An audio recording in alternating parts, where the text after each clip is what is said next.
ما تخاف، والله ما تخاف. عشان يتعرف عليا، عشان بكره لما اجي اشتغل يتعرف عليك ماشي. طب بص، انت بكره مكان الراجل ده في الشغل ماشي.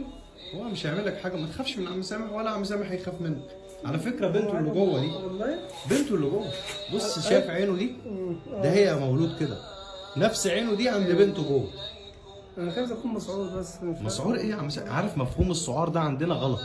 ياكل ني يقول لك هيسعر، الكلب بيهوهو يقول لك مسعور، ما تحطش الكلب في الضلمه هيبقى مسعور. كل ده مفهوم غلط، مفيش كده، مفيش حاجه اسمها كده. يعني هو ما يعضنيش دلوقتي؟ لا ما يعضكش، ده لو مسعور انت عشان شايفه ساكت وهادي وما بيهوهوش، عشان انا واقف.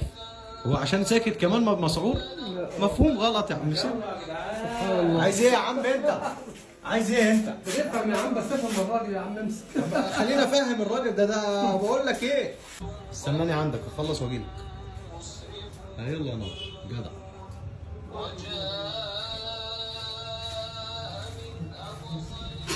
بصوا، السلام عليك. مؤدب بيسمع الكلام. بص الادب يا عم سامح.